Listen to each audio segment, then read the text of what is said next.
Right, on this video, we're going to draw a liner out and show you how to do that. Now, I've just done a video on making a liner puller. There's no commercial ones. Well, there's some heavy diesel commercial ones, but anyway, this isn't hard to do. This is a bit flash. If you ever want to see a flash one, go shout yourself a look at the YouTube channel, Waterhouse Ford. Gordon's made a beautiful one. Boy, it's nice. But I haven't gone that flash. I've used what I've had. So I made a disc. The disc goes, it has flats on it so it can go down inside the liner and I can turn it once it's down there. And then the idea from there is I have a bolt made up with a hex on it, and the bolt with the hex has a thrust washer down the bottom, and this is just a nut. And so the idea is we put the plate down the bottom, we bring the rod up through, it turns on this thrust washer here when we put a spanner on it, and we have a plate at the top. So the plate is just a big heap of a round disc that I found at the scrappies, and it's an offcut from some local laser levelling place. So all I've done there, for my threaded rod's 3/4 UNC, and all I've done there is put a 3/4 UNC thread down into the middle. Then, so we have room to draw the liner out, I've got a couple of old diesel conrods. They're nice and square, there's plenty of room on them, and they have a nice flat surface to go on the engine block so we don't wreck the block at all. And one thing we do is just where the pusher bar or your spacer bar, whatever you use, I've used long sockets in the past and it's worked, but just make sure where they sit is nice and flat. So with the extra pressure you're not marking the block. The block's only a bit of cast iron, so cast is normally fairly soft. So make sure that's clear.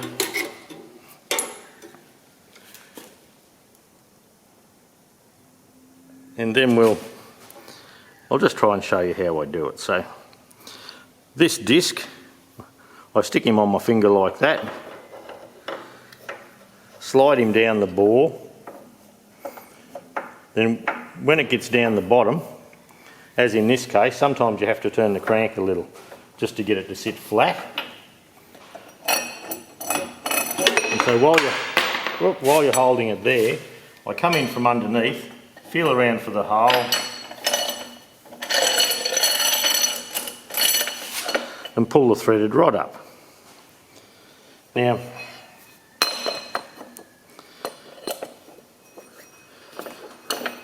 we can run this down. I've made this quite a bit longer because it's, I can do John Deere's and all sorts of things with it then.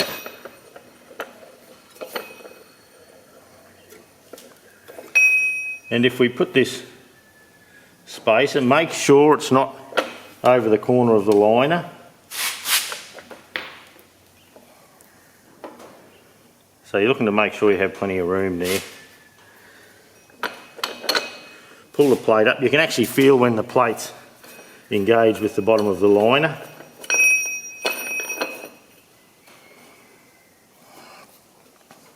And that there is quite firm.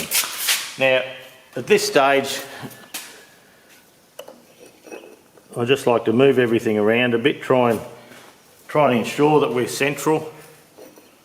Have a look. Yeah, I can feel under the liner that it's feeling good. Now, this top piece here, you can move that a bit, so wiggle it around a little bit and just try and get it as straight a pull as you can. Look, that looks good. So this camera here, you probably won't be able to see much of this job, but I I'll just shift the viewfinder a little bit. But this camera up here, number 4, it'll be the one where we can see what's going on. So the idea now is to put a 1/2 inch single hex socket on there. Now this is a new bar I've had made and the hex is just a slightly bit tight, but I assure you it doesn't stay tight for long. And the single hex socket is so we don't round the corners really. And I like to use a nut gun.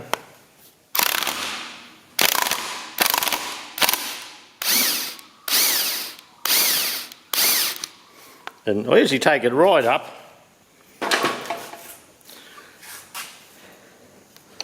and back him off a little bit. And I should from here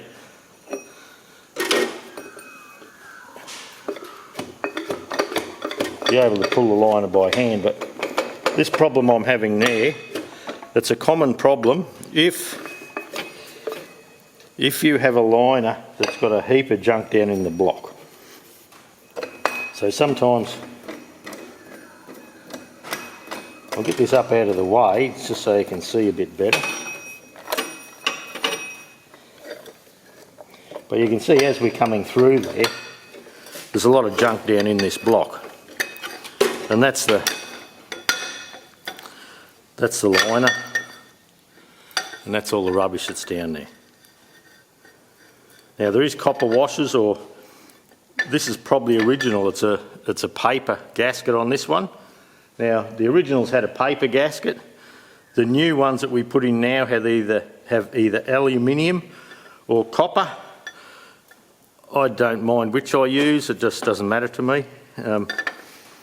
But you can see where this liner sat down on that disc there. So there you go. I was only going to film one of those because it's one of those jobs that, yeah, it's just it's just a difficult setup for each one. Now there's going to be a lot of cleaning here. Look at that. That's what happens when you use dam water. You don't use clean water. You need to use coolant in any engine with a wet liner, and this is another reason why you tape your crank up. You don't want any of that there getting down a little hole in your crank and not realising it. So there you go. That's how to pull a liner. I'll do the rest and we'll come back later. Well, there we go. I've got all the liners out. And it looks like they've been at the bottom of the ocean in an old shipwreck. But look, that's how they get if you don't use coolant. Now, if I come in under the throttle bar there, you can see I've got a little LED light set up to try and give you a bit of a look in there. Now, in the front there, my camera's getting in the road. In the front we just have piles and piles of just rubbish all the way. So all of that has to come out. This little surface down here, that flat surface, that has to be cleaned up, and that's where the new liners need to sit. So any area with any junk in it, we have to get all that out. Now, trying to stay out of the shadow here. Now this here, there's a casting there, there's a web.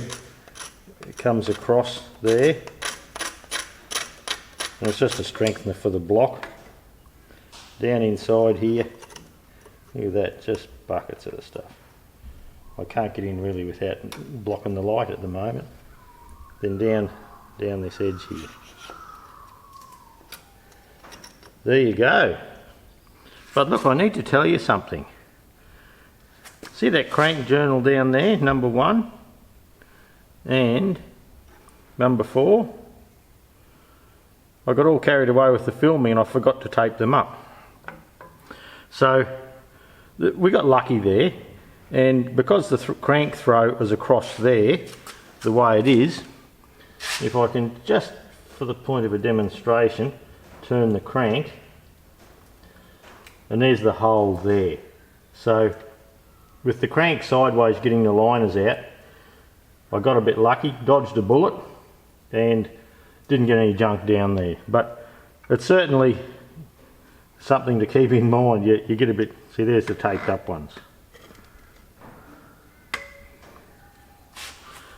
So there you go. That's removing the liners on our Ferguson TEA20. And yeah, I think before you see me back again, there'll be an awful lot of cleanup.